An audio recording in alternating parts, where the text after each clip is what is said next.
Hey guys, what's up? We're back for a quick weekend update in the competition of myself trading against the AI.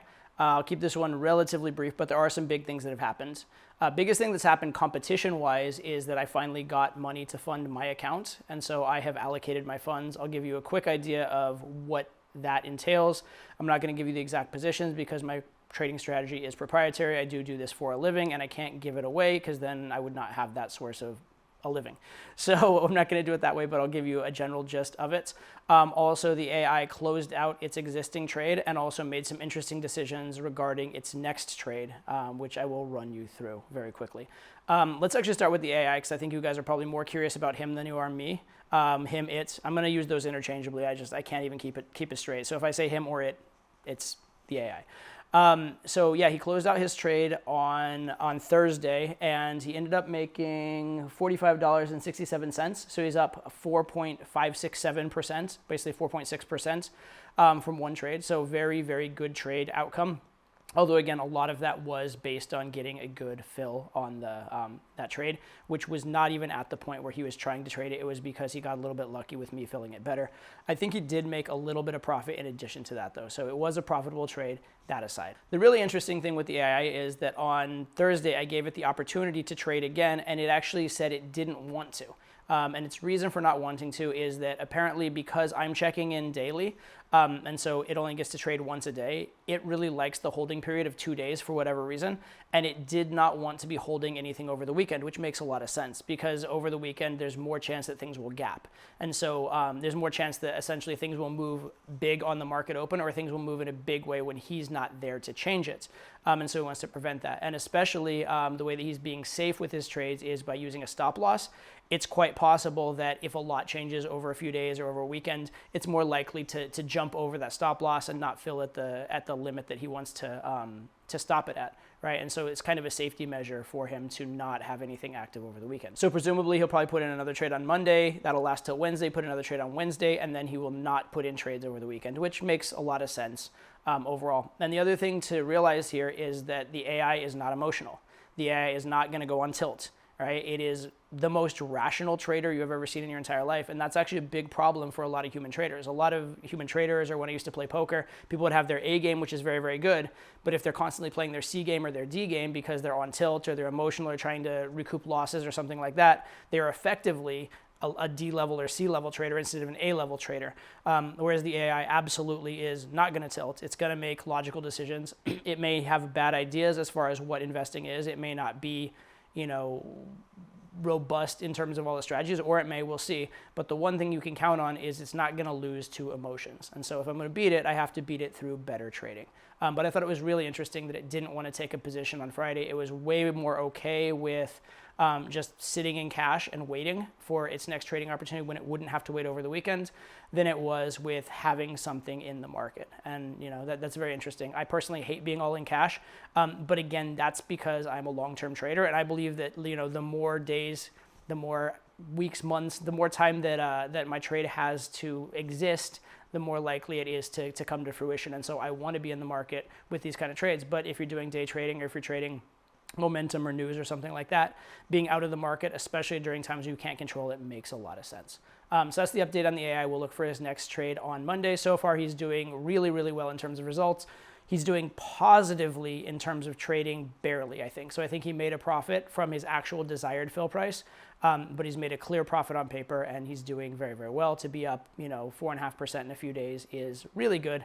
If he can keep that up, he's going to be the greatest trader in the world, and he's going to make me really rich. But I don't think he's going to keep it up. I don't think he's going to win every trade. I don't think he's going to make 4.5% on every trade. We'll see. We'll see what happens there. Okay, about me. So quickly, I have allocated my funds to the market. I am not doing day trading. I am holding very long term. My holding period on the things that I've bought is either effectively forever or until something drastically changes with the underlying, or in the case of some options, they are leap options, and so they are long tenured options. They are more than a year in duration. So much longer time horizon than what he's looking at, and I'm looking at the underlying to realize its value over time, not for quick little market news to change things or for big swings day to day. As far as my allocation, about 75% of my account is invested in ways that are correlated to the overall stock market.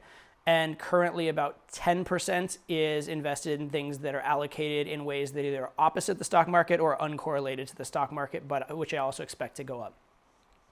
I actually want that to eventually go to 15%, but one of the assets, I don't think it's a really good time to trade it, so I'm waiting for a better time to enter the market. And the other strategy that I'm using for these other allocated assets is that I'm not putting all of what I want my allocation to be in right away. I'm putting half of it in right now and either half later or half when it goes down.